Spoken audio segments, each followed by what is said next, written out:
Alright, well, I went ahead and I bought the D120 loader against some advice on the forums I participate with, and with some good advice from other forum members. I could not find any videos of people mounting or dismounting this loader on YouTube or any of the forums. I heard talk of it. I heard as much as don't buy it, you'll hate it. It'll take an hour to remove it from the tractor. One person might have been confused, an hour and a half to 2 hours. I just wanted to post up, so I saved roughly, I'm going to say $1,600 versus buying the 120R or H120 loader from the dealer. For that, you do give up the quick attach where it just kind of falls off the tractor when you look at it on purpose. And I gave up the quick attach bucket. That makes it more difficult to put forks on, etc. But you can fix that for about $400. Still well within the budget. I had a homemade loader that I was going to put on this tractor, and I really was attached to it. It's on my other YouTube videos. But following the advice of some really smart people that said, you know, you have a more capable machine, go ahead and get a better device. I did take that advice and moved into a tractor, full-size tractor loader for this tractor.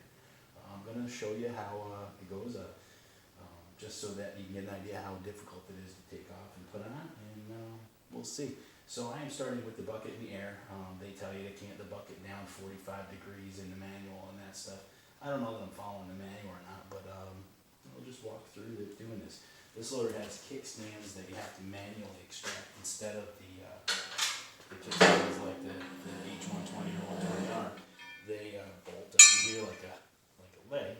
I just kind of put them through here and pin them in. It's really nothing painful to install. There's a little clip that puts them on, and I'll just get these out here. Not a big videographer or anything. I'm looking to share information. I'm not looking to be a producer, so we don't need comments about my audio or filming quality or that. It's sitting on my stool that I sit on and drink beer when I look at my toys. We'll just dip the bucket a little bit. And a little. Put it in there. Down. Just kind of float everything out there. Give the handle a good wiggle to make sure that we relieve any kind of hydraulic pressure so that we're safe from harm with this. And it's a good idea to let that go for a while because we're going to be disconnecting these things. I'm going to go ahead and grab a rag to put on the floor under the couplers because fluid goes everywhere. But I think it's pretty safe to say we just pop these nice clips. They give you a typical tractor clip. They give you a spot here to hang it. Pull the cylinder up a little bit, put it in the hanger. Hanger there for it. This one, everything's kind of neat. They did take this out quite a bit when they built it. They thought it's well thought out for an economical device. We'll do the same thing on the other side here. It's still new, so the pins are tight. I'm sure that will improve as I use it. One thing I noticed with, I don't know if it's loaders in general anymore, is it seems like everything, the pins aren't really tight. They're not going to make a difference in the pins between models. But I was never impressed with the tightness of the pins. So there, the device is physically disconnected from the tractor. I'm going to go ahead and pull the hoses off.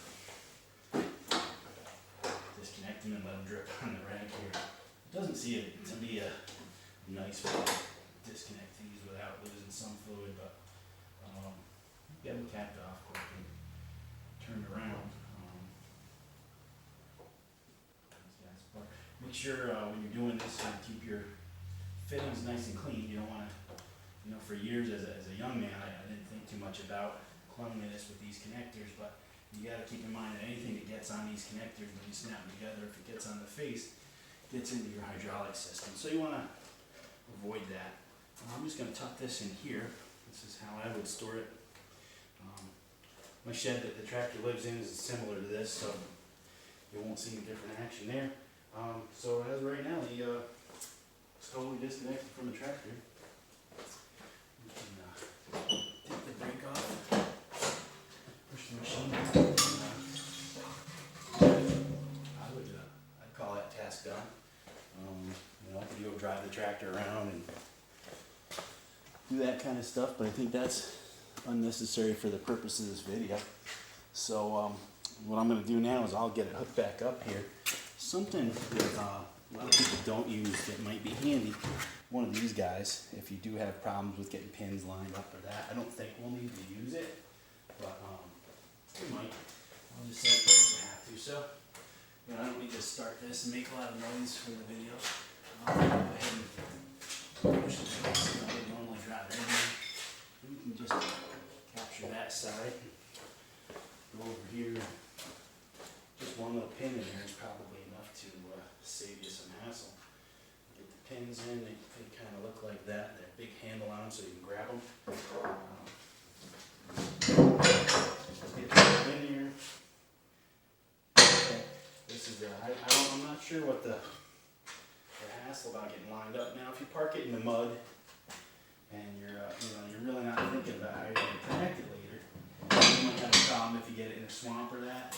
If that was the case, I would probably just hook the hydraulic hoses up so that I could move the device around before I started hooking up cylinders and whatnot. But I don't think we have to worry about that too much here. So put it back on the ground. This loader is not a heavy loader. I think the whole thing is 206 kilograms or something, which is like 500 pounds. Most of that's probably in these castings right here. So if you do have to, throw a hip at it or something to get it to move where you want it to, it's not a crazy. You don't got to be super careful with this thing. I think just have the cylinder move out a little bit, so I don't know if I got some trapped air or what that's about.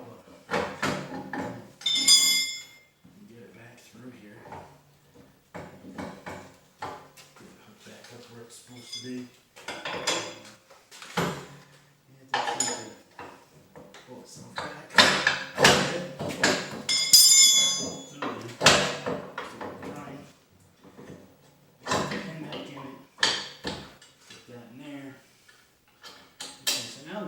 Physically reattached to the tractor. That was relatively easy. I'm going to hook up the hoses and we'll start it up, get it back in the air, and get the kickstands back on. Back in where they're supposed to be. It's not too bad. They provide a nice hose hanger here. It works pretty good for getting everything where you want it. Dip these guys back off of here and get them hooked back up. I don't like the new couplers that the covers for the couplers that they come with. They're an old Deere one with kind of a harder plastic, and they dry rotted in the sun after 15 years or so. These brand new ones are nice. They're silicone, they're squishy and stuff, but the problem is if you get just the tiniest bit of oil on the coupler, they do kind of fall back apart. I would call this installed there. If you wanted to look at the timer on the video, you can see how shortly that went. But let's get the kickstands off and we'll call that the time. Wait for the glow plugs here.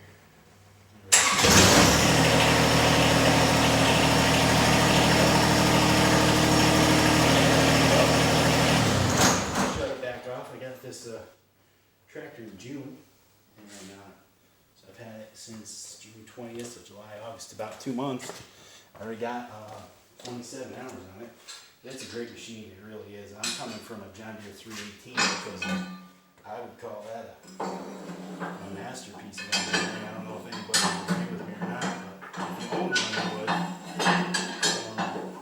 There's one pin, so literally I'm one pin away from done here.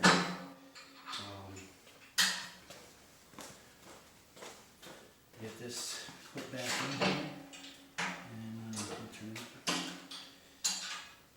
I have hitched a finger or no bleeding or anything. So I grew up with an 8N tractor, and that took a half a day, and a really big oak tree with a branch in the right place, a bunch of come-alongs and lifts and stuff. About 20 bolts and a ton to get off, but this is done. It's back on the tractor. I hope this helps people that are shopping around, and I think it was worth the savings, but that's a decision you got to make for yourself. You can buy this loader with a quick attach option for the bucket. You don't have to get the quick attach for the back. Looking at parts, the parts for the quick attach bucket, if I decide to do that later, is about $400. The parts to make the entire loader quick attach later, without any kind of discounts or anything, just surfing the web, is about $1,900. So that's significant. If you do think you're going to want it later, you know, if you got some physical challenges or that, you might want to go ahead and spend that extra now, but I don't foresee that coming up. And if it does, it's, you know, I'll pay the price later. But for now, I'm really happy with it. It looks like a stout piece of equipment, and thanks for watching.